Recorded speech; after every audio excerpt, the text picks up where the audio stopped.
Pete, a superb effort from your boys this evening, the FA Youth Cup second round. In the end, unfortunately, going out in extra time. You must be very proud, though, of the performance they produced. Yeah, the lads deserve a lot of credit for the character that they showed. We came with a certain game plan. We saw obviously the conditions and the rain, the weather, and sort of the stodginess of the pitch. So we knew that we needed to play in a certain way, and I think the lads deserve a lot of credit for the game plan that they tried to execute. And first and foremost, the desire and the attitude when going behind to come back and showing the fight and desire. They're the fundamentals that any footballer needs. So it's great to see their character. Credit to Exeter, they took their chances really well, and it was a game of very few chances, so credit to them and all the best in the next round. Yeah, it was a monumental effort, wasn't it? That physical sort of delivery that the boys produced, especially considering for 75% of the 90 minutes it was just pure rain all the way through the game. Yeah, it's challenging circumstances. The players will, as we always say, will always learn from these different situations, scenarios. What was really encouraging when the players arrived, they embraced the conditions. They like to play in this sort of weather. It was going to be a fight and a battle, and to the credit of our lads, they really took the game to Exeter, especially in the first half. But we really went after it and got a really good early start. And I think that the lads should be pleased with the way they performed and most importantly the character and attitude that they showed throughout the whole game. Yeah, that early start was a great platform, wasn't it? To get through, and Callum Ebanks, who of course has missed a lot of weeks of football because of injury, has come in, made his first team debut last night, and then suddenly scored 2 goals in this one. Yeah, whirlwind sort of 24 hours for him, but it's nothing more than he deserves. He's had his ups and downs with his injuries, but he's cracked on with what he needed to do, and it's nice to see him getting some form of rewards. What's certain is he'll carry on pushing and carry on developing because he wants to do as well as he can, and that's a testament to his character.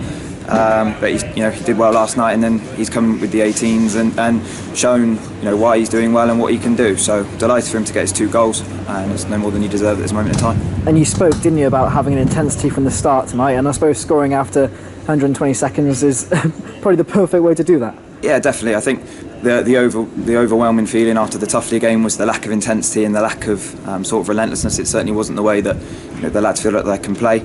And sort of in and out of possession against Tuffley. We knew tonight would be more difficult in possession because of the conditions and because of the way that we needed to impose ourselves in Exeter in the way that we wanted to play, down the sides of them and play in their half.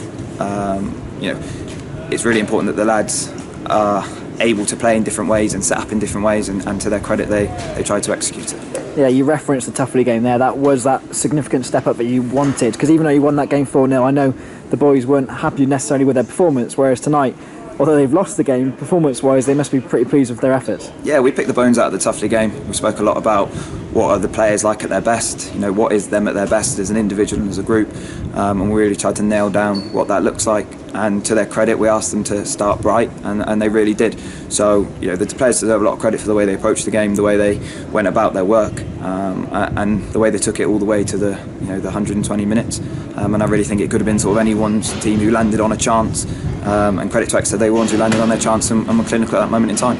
And when an FA Youth Cup campaign comes to an end, it's the start and also the end for a lot of things. Of course, for the second years, that's the last chance in the Youth Cup. The first years, they'll get one more chance, and of course a couple of under-16s involved tonight, their first sort of taste of it. Yeah. So it's moving forward now, there's different journeys for all of those individuals, and still a lot to do this season. Yeah, that's what we've just said in the dressing room with the players now. Like you say, we've blooded in some under-16s again who have played week in, week out with the 18s. They've now been blooded in on a Youth Cup night, which is massively important. The second years, yes, it's their final FA Youth Cup opportunity, but it's now all about embracing what comes next to them, whether that's loan programme, obviously whenever lockdown finishes, whether that's with the first team or whether that's staying with the 18s. It's really important that they push on as much as they can, and for the first years they almost get caught in the limbo now where they carry on seeing out the youth team season, they go out on loan, but they've got a Youth Cup to look forward to next year, and credit to the lads over the past 2 or 3 years, they've really acquitted themselves well, the youth team have, on FA Youth Cup nights, and hopefully that continues in the future.